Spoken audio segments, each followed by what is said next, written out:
Welcome to the Land of House YouTube channel. I'm Seth. This is the Vestwoods 8 kilowatt hybrid inverter, and it is coupled with the Vestwoods 15 kilowatt hour lithium iron phosphate battery. In this video, I'm going to be installing this inverter and battery, as well as wiring up everything here in my critical loads panel so we can do some testing with this system. I'm excited to get started, so let's go ahead and jump into this project. This is the Vestwoods 8 kilowatt hybrid inverter. It's able to work off of solar power, battery, the grid, and a generator. Lots of different options here. So let's kind of do an overview of the unit. Over here, it's got some cooling fans which will pull air into the back of this unit, and it will also eject that air over here. Kind of hard to see, but there are some slits that will allow the air to pass out. It has the PV on-off switch right over here, so you can turn that solar on and off. Here's your on button. It also has a display up here, which has tons of different menu options. We will get into those once this unit has been installed. So if you look down here on the bottom, it has some different options for cables. Here is your battery right there. It has the COM port right here. It has a ground right over here. And then you've got COM 1, 2, and 3, which we'll be using, I believe, just number 1 there in my install.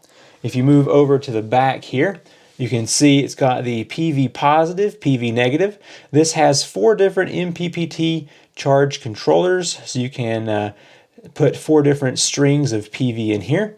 Has a generator, has a grid, and it has load 1 and 2 right there on the end. The panel here takes an Allen wrench to be able to access the inside.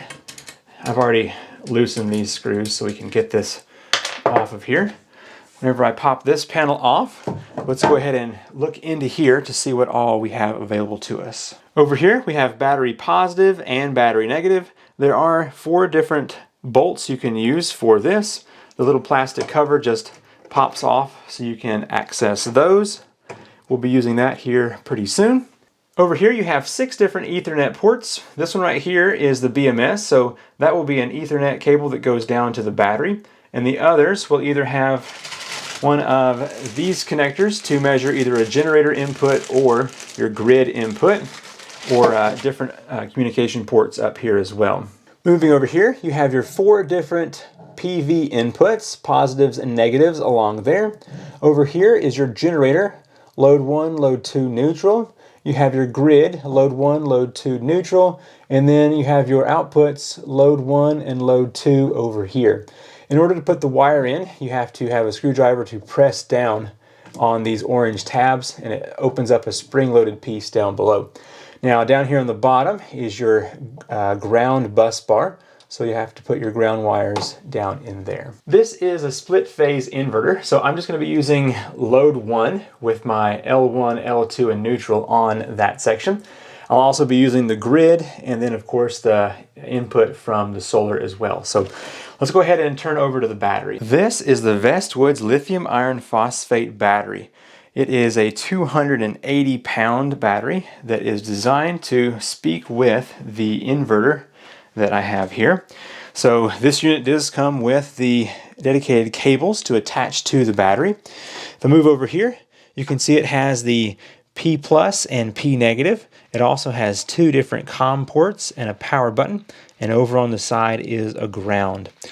The unit is very heavy, and so I'm going to be mounting this here right on the ground, but it also comes with a very thick gauge steel wall mounting plate. I would definitely use this on a very sturdy wall, or else you may have some mounting issues here. This unit came in a large crate, and I was able to use a dolly and a friend of mine, and we got this up the stairs and into the house here. But I don't recommend that you move this around much because it is very heavy. I have done a few things to install this without you. The first was I painted a 3/4 inch piece of AC plywood, and I got that hung up on the wall, mounting against 3 different studs because this inverter is 100 pounds. I also needed the extra space to be able to install my critical loads panel and also some breakers down here as well. So that's why I did the plywood. I also used a product called Unistrut, and that is the metal channel that's back here. And it was able to support the weight of my inverter here and span across all three of those studs as well.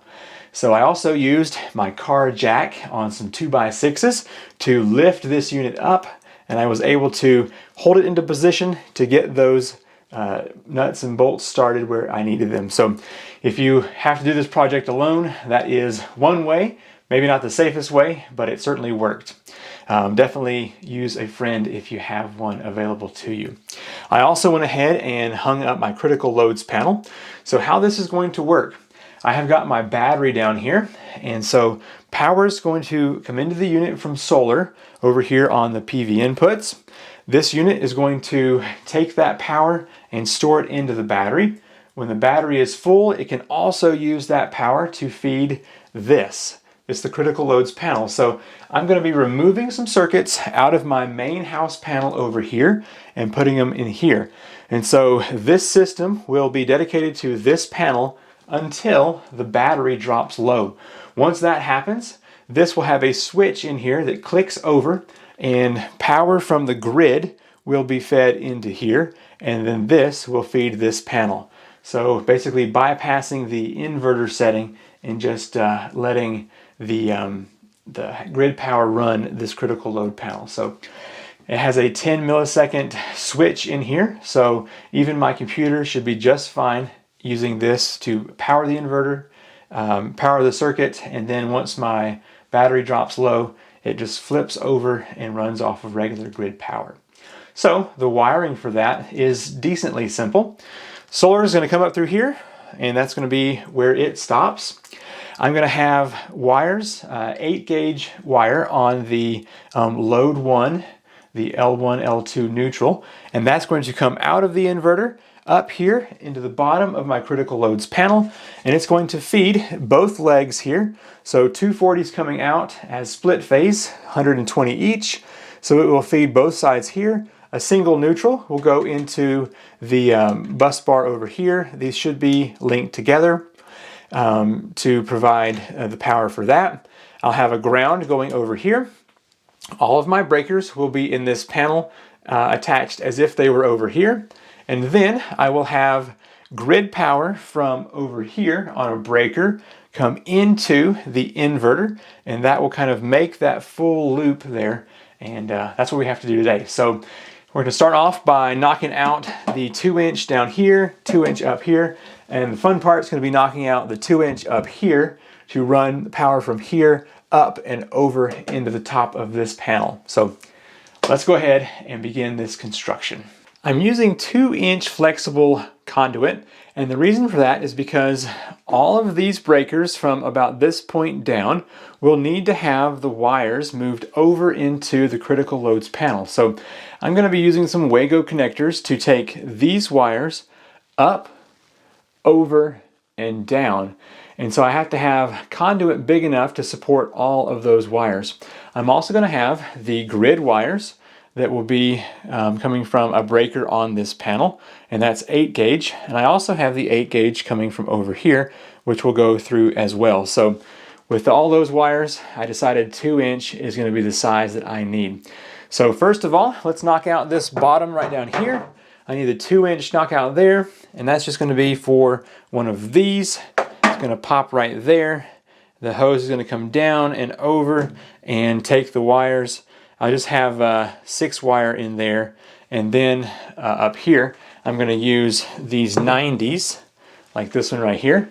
So that needs to be in the 2-inch knockout there. We're going to have to drill in with a hole saw here and bring this out so that that flexible tube can reach from here to there.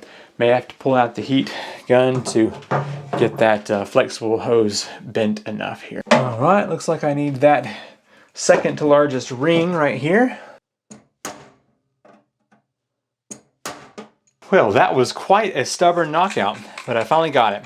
All right, so I'm going to use this adapter here to go from the box into my flexible pipe here. So slip that on like that.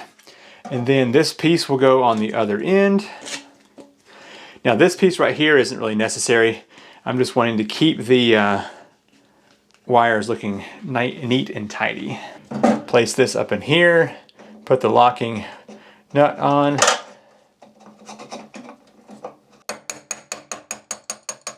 I want my conduit pipe to stick up here a bit, so I've got one of these little mounts that I'm going to just put on the end.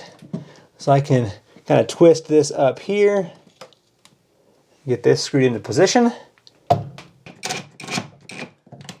right, that's done. It just kind of keeps that wire up from right over here, up out of the way, and goes safely into the critical loads panel. All right, my next task is to spend time knocking out the 2-inch here and the 2-inch over here. Now this one was super stubborn on the bottom, so I'm gonna just work at it until I get the hole here and the hole over there, and bring you back as soon as that's done. I've turned off my house power, so this breaker panel here no longer has power to it. And I need to knock out this piece up under here. And so I think what I'm going to do is go ahead and cut a 3-inch hole using a hole saw here.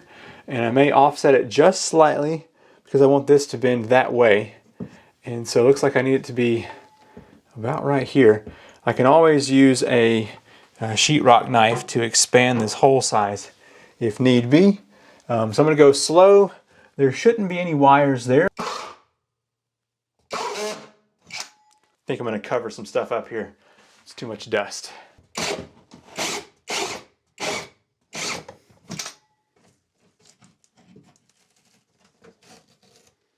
Luckily, the cavity back there seems to be pretty well empty.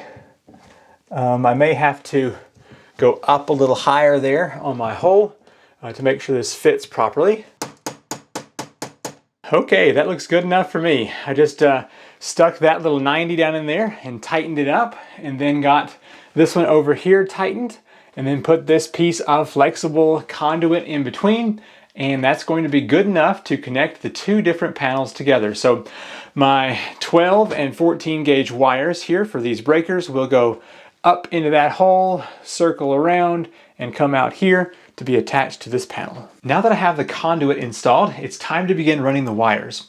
I have red, black, and white 8 gauge wire, and this is going to be put onto load number 1, and it's going to have the 2 legs of hot and 1 neutral on the split phase 240. And that wire is going to come up here, black over here, red over here, neutral right here, or whichever direction I go on here. It's going to be the same. Now I also need to run a ground, and because I only have 12 gauge wire, I'm going to double this up and run from my little grounding terminals down here up through here, and that will go on this separate bus bar over here. Now the ground does not need to be connected to my house panel. It needs to go outside to its own separate grounding rod. Let's start off with our red wire. I'm going to fish this down in here to the conduit and take this out here. Now this first gland right here is load number 1, so I'm going to pop that up through there, and we will connect that in just a moment. So I'm going to leave this here. We'll snake it up here to one of these terminals in a moment. Let's now move over to the black wire. All right, slide the black down there as well. This also needs to go up into load 1. And then also the neutral wire.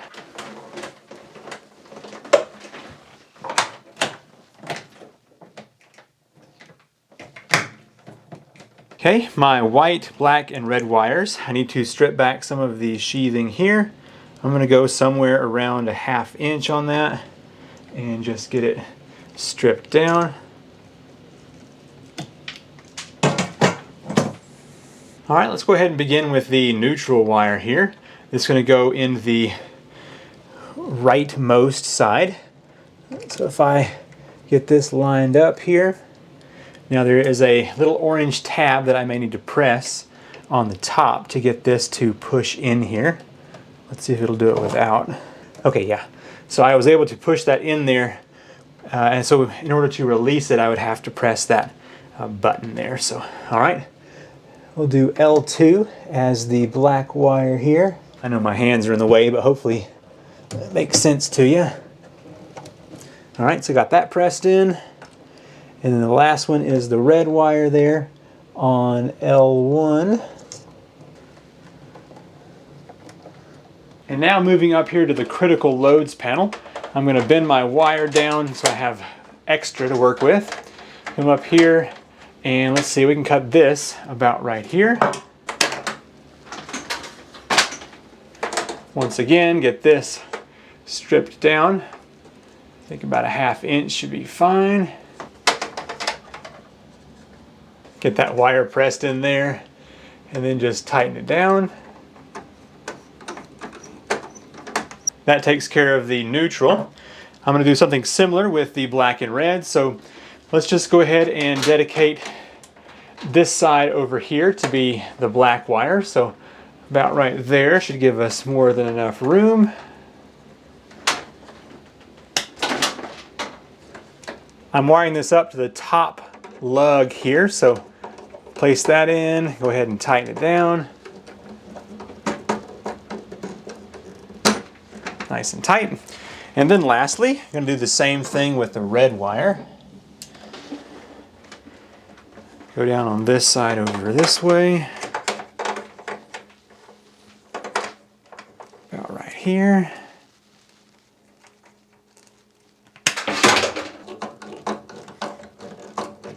As a quick recap on that step, I have the red, black, and white wires coming out of load 1. Those go down through my conduit into the new box. The neutral wire does go over to this bus bar, which has continuity with this one over here. Then I have the red and black going up here into the top of this breaker panel. The next step is to attach 2 of my green wires to these screw terminals back here. Also run them through the L1 up here, and those are going to go over to, I believe, this one over here. The grounding bar back here is connected to the chassis of this inverter. So in order to get the first and second grounds in here, I'm just running my wire through here. I've actually already run the first grounding wire just to get that out of the way. So run this one down here. Feed this on up here. I simply put a loop in my wire and then use the bolts that came onto this grounding bus bar and just got that attached there. And then lastly, I'm going to move up here to my panel, similar to how I did with the other wires. Find the length that I need to go up under here. And let's see, so somewhere around right here. Trim that down.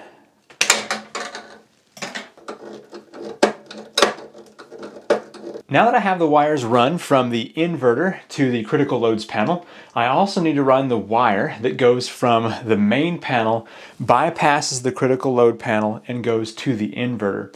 So whenever the battery drops down too low, this circuit will kick on and will power this through this. Now I'm also going to be using a 40 amp breaker. So the wire that is connected to the breaker will then go into the bottom of my main house panel, and that's going to be turned off right now while I'm wiring things up. So, all right, let's go ahead and pull the black, red, and white wires from the inverter up through the top conduit up here and then down into the main house panel. For the sake of consistency, I'm going to start by pushing my wire down into here. And then I'm going to go back into my 2-inch conduit down here. Luckily this stuff is pretty smooth and it slides the wire in pretty easily.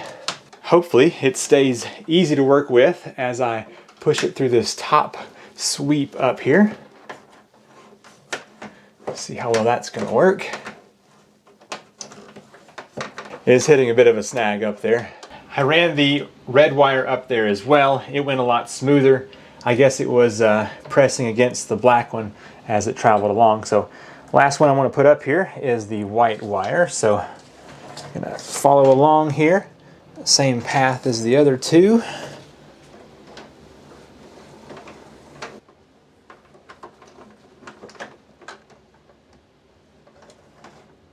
I won't bore you with this process again, but I'm going to strip down these 3 wires and put them into the grid holes over here.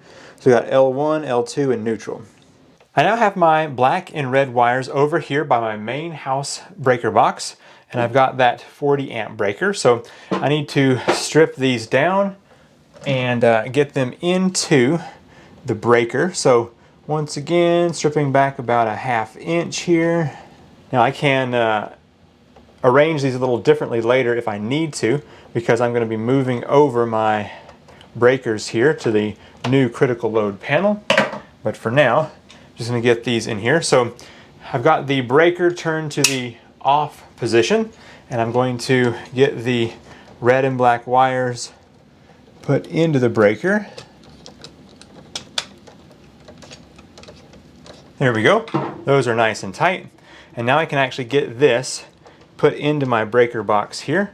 Now it is live back here in the back, so I want to make sure I don't touch anything.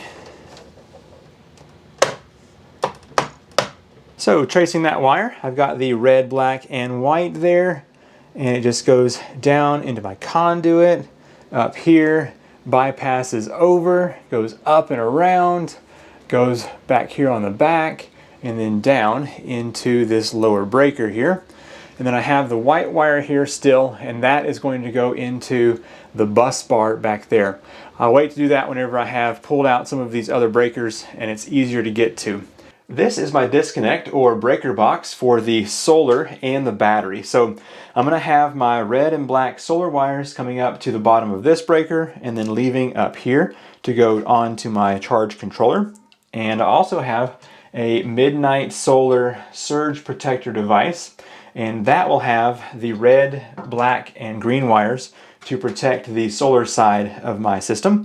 Over here is a 250 amp breaker.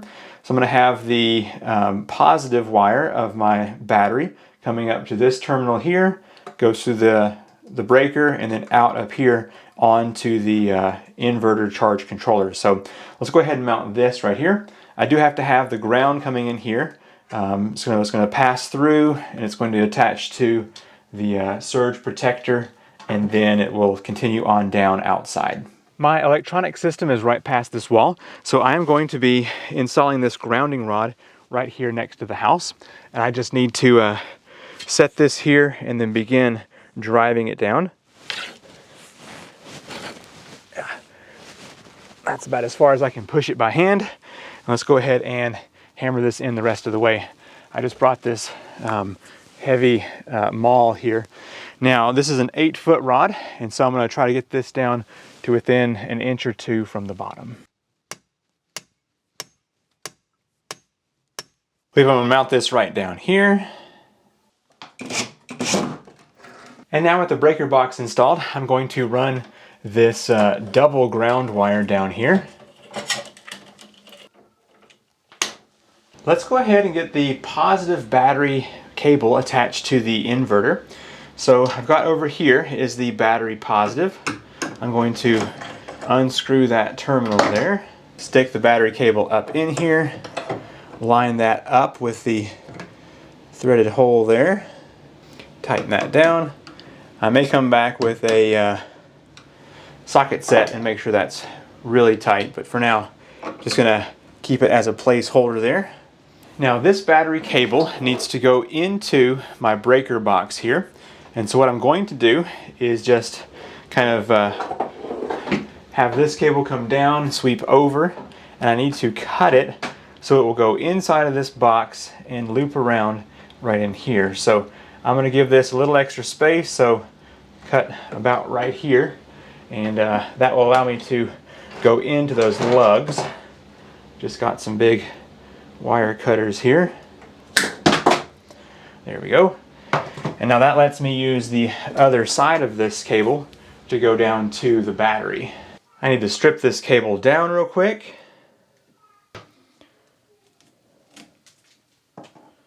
I also wrapped the cable with some black tape to make sure that there's no issues with this rubbing against my plastic box here. So we get all those fibers into that battery terminal.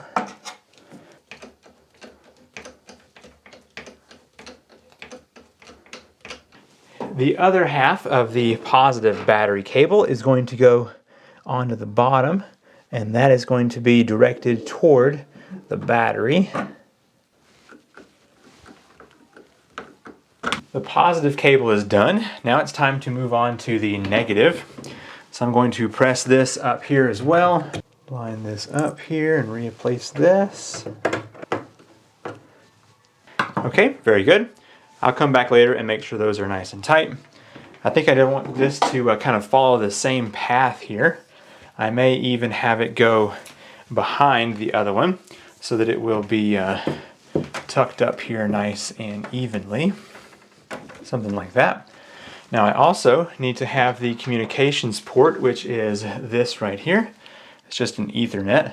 And let me find which gland is the, let's just do COM1 right here. So communication port right here for the battery goes right here. It's the BMS, so it's going to be on this position. I'm going to call it number 1 right there.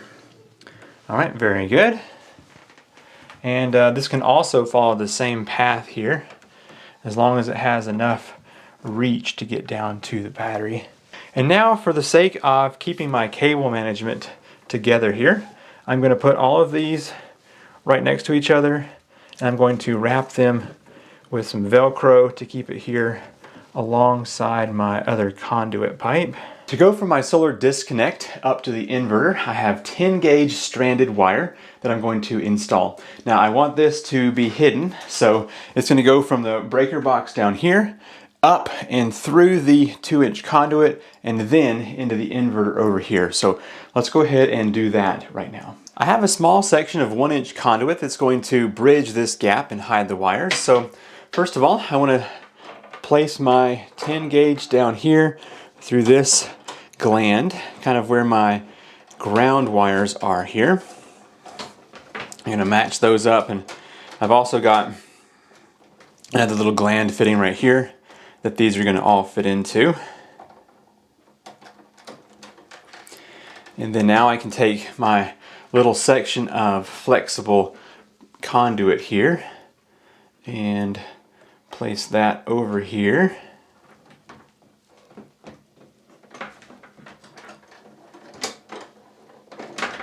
Okay, and now it's just a matter of getting all of this stuck into my little breaker box here and tightened down. So I'll bring you back in just a moment to finish up the rest of this. Okay, I got those wires installed to the box and stripped down.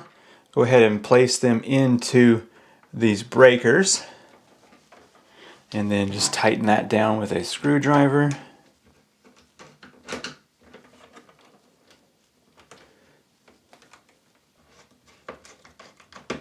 Now that I have these wires up into the box, I'm then going to hopefully get them pushed down into the 2-inch conduit. See how well that works.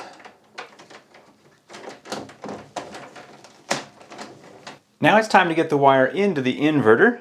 Over here is the PV positive. I'm going to go ahead and push the wire up into that. And then the next one over is the PV negative. Get the wire pushed into there. And then I have to strip down about a 1/2 inch or so off of the end of that. Now these wires have to be pushed into these terminals. So over here is PV1 positive. You skip over a couple and here's PV1 negative right over there. So those are the two I'm going to be using. So red, of course, is PV positive. If it doesn't want to go in, I can use a little tiny screwdriver to press that tab. But it seems like it has made a pretty good connection in there. Now move over to PV1 negative. Press that wire in. Got the red and black coming in here. They circle up and go into the box. Now there's plenty of extra in here if I have to make adjustments later. That then circles down into the 2-inch conduit and comes over here into the PV1 positive, PV1 negative. Now that I have those wires all installed, I am done with the panel, so I can return the Vestwoods front panel here and get everything screwed back into place. I've run some conduit to the bottom of my breaker box here, and that's to house the other half of the ground wire and also bring the solar wire up from outside. Now, in a separate video, I'm going to have a little bit of information on this device right here. This is a surge protection device, and so check the links in the description down below for how to install that. But basically, it will go right up under here and it will help protect from lightning surges. To be consistent with my other ground, I'm going to run 2 of these outside to my grounding rod. So I need to get those pressed into this 1-inch conduit here. I drilled a hole through my foundation and got these double ground wires out here to the outside grounding rod. And now I'm going to make sure that I have plenty of exposed metal touching here. And I'm just going to tighten this up onto the grounding rod. There we go. Makes a good solid connection there. Now it's time to connect the communication port here. I'm going to open up this little rubber stopper. Might be a little hard for you to see there. And then I'm going to just plug that in there. And then I'm also going to connect the positive and negative battery cables. So the orange one here is going to be PV1, and the cable only has a specific direction that it will go into.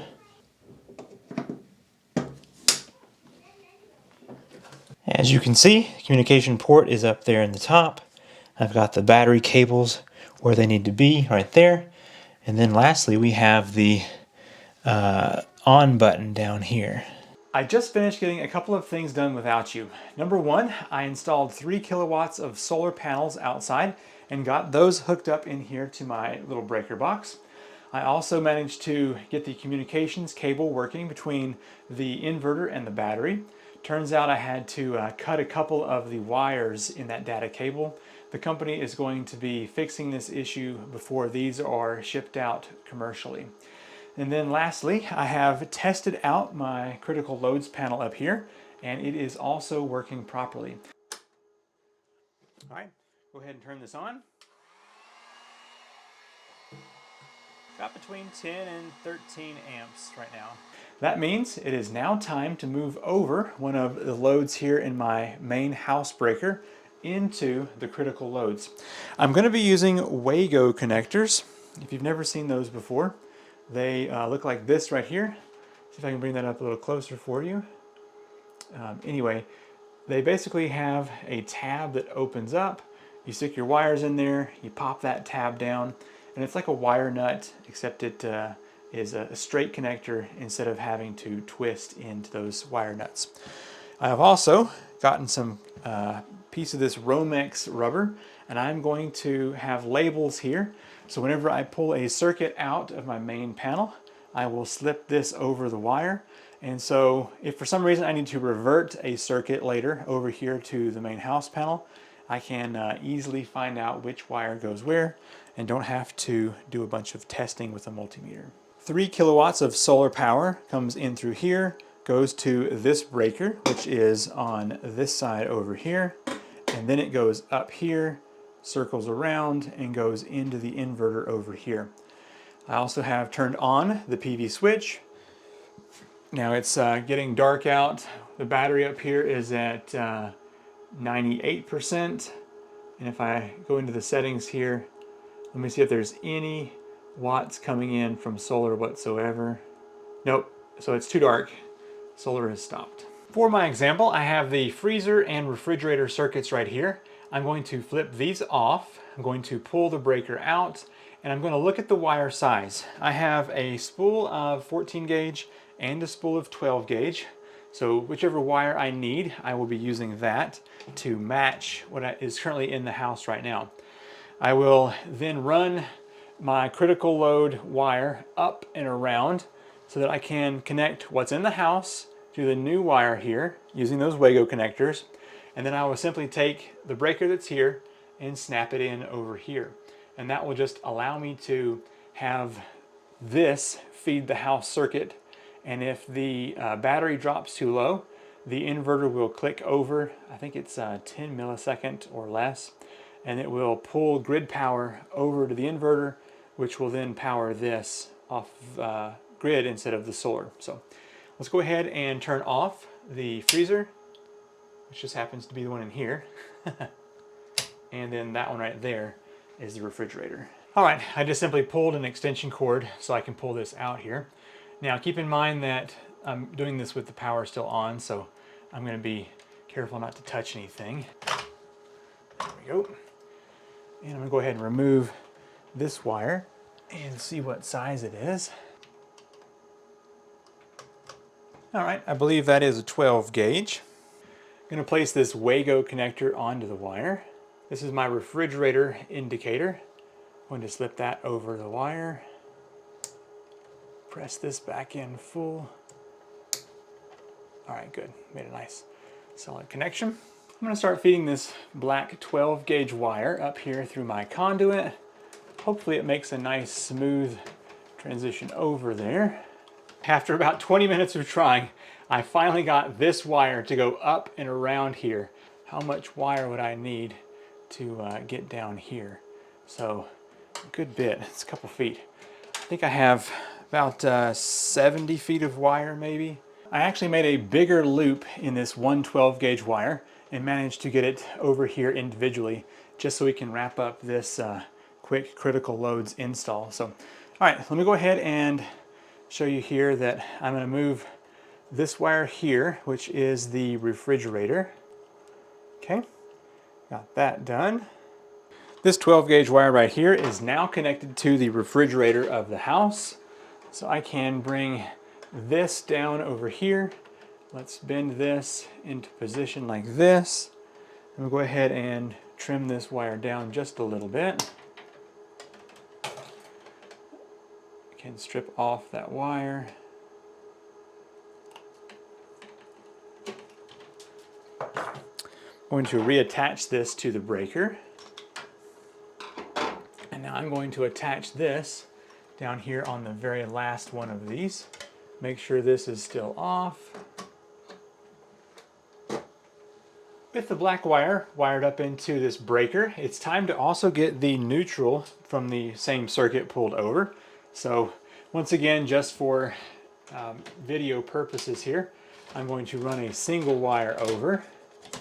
And then after that, I will pull all these together without you. But just wanted to show you here getting this one circuit installed. So, all right, so just bringing over this neutral wire, and I need to locate the same refrigerator circuit neutral that's down here, use the same Wago connector, and then connect this over here to the bus bar. Now this side and this side are both linked together, so I can tie into either one of those. All right, let me locate this one real quick, and I will bring you back in just a moment. Okay, this is the wire coming down from our critical loads panel. I'm going to snap one of these Wago connectors on there. Very good. And then I found the refrigerator neutral here. So I'm just going to press this all the way in here, lock that down, give it a little tug. Seems to be good. So now I can move over here to the neutral of the critical loads panel and get this connected. I'm just going to kind of bend things up out of the way, strip down this one by, I don't know, ½ inch or so. I've made sure that the breaker is still off for the refrigerator circuit here. And there we have it. The black wire going to the refrigerator is connected here. The white wire to the refrigerator is connected there. And so both of these go to the new critical loads panel, neutral to neutral. I've got the breaker here, which is just a 120, going to that side over there. And so the inverter actually is on and prepared for this. Let's go ahead and flip this on and see the refrigerator working in here. There we go. The light is on and the refrigerator is now working. Here on the inverter, you can see load 1 has 153 watts going out, and that is the refrigerator now working. As you can see, moving the circuits over from the main panel into the critical loads panel is going to take some time. Let me finish moving the ones that I want real quick, and then I will bring you back whenever I am ready. Whenever you're pulling the breakers out of your main panel, something that I find very helpful is to take the wire out of a piece of Romex and use this plastic sheath here and write out. So here we are, bedrooms 2 and 3, and I also have the matching here for yellow. So I've got the orange color is going to be the black wire or the hot, and then the yellow is matching up with the negative. And that will help me greatly to trace these whenever I swap over to my critical loads panel. So what I'm doing here is basically shutting off the breaker. Now I highly recommend you do all this with your main panel off, and to do that you would just simply flip this 200 amp breaker up here. I'm being very careful, so right here I've already turned off this breaker, which is for bedrooms 2 and 3. I can just pop this out, and then I'm going to use my screwdriver here to pull these wires out. Now this breaker here is a little bit special. It's a ground fault breaker, and so it's kind of wired up a little bit different. Let me show you here. So pull out this black wire, which is the hot wire. Okay, and I'm going to put that piece of Romex sheathing on there. So I know that's bedrooms 2 and 3. And then I'm going to make sure that I have that connector nice and flat.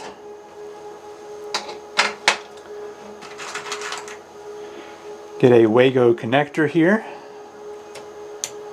All right, it's good and tight.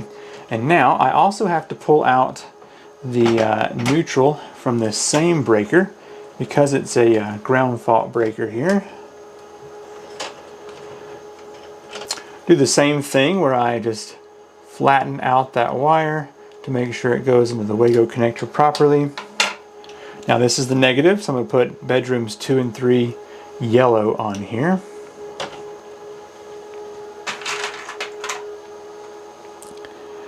Use this Wago connector. Nice and tight there. And now this ground fault breaker needs to be removed. So it's connected up here to the negative bus bar. So I'm going to trace that back up here. Looks like it's the top one. Get this out of here.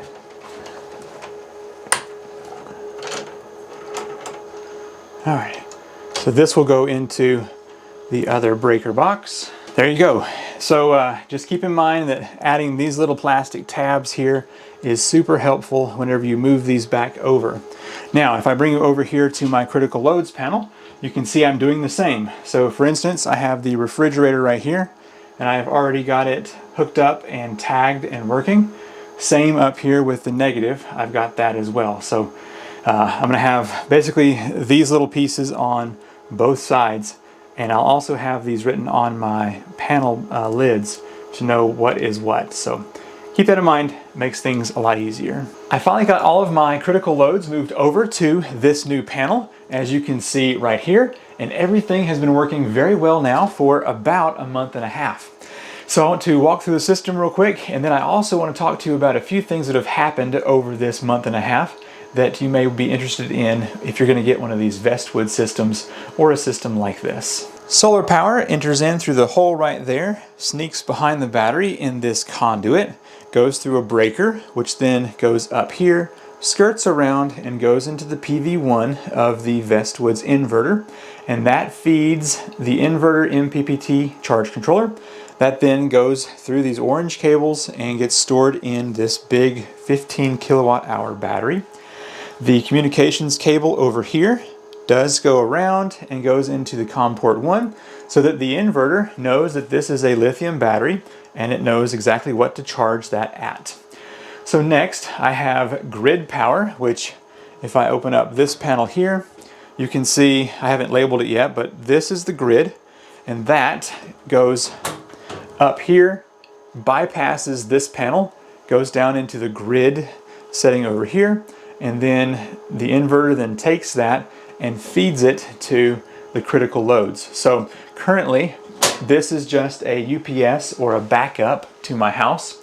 So you can see right over here, this is the grid button that is on. And so the battery basically is not being used.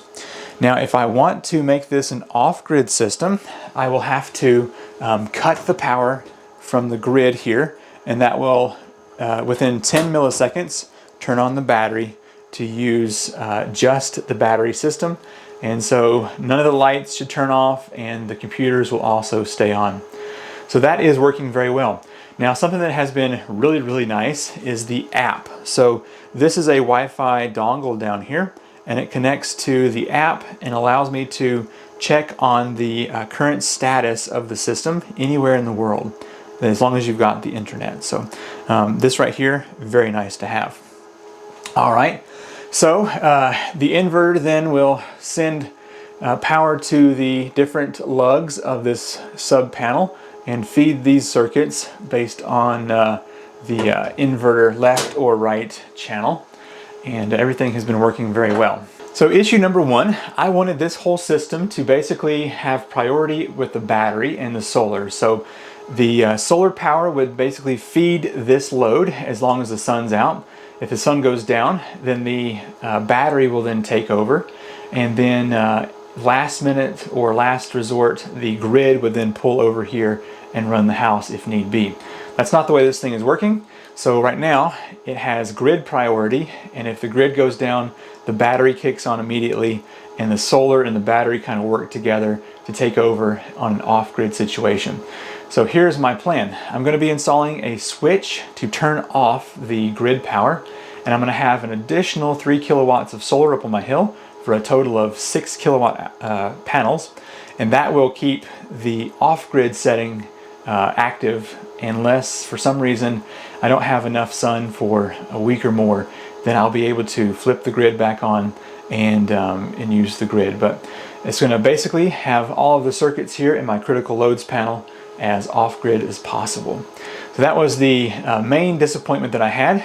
The other thing was, whenever the sun would come up in the morning, the inverter would shut off for about 30 seconds and the PV would slowly ramp up, and then the system would come back on. Well, I couldn't have that with my computers and refrigerator and everything else that I've got going on first thing in the morning.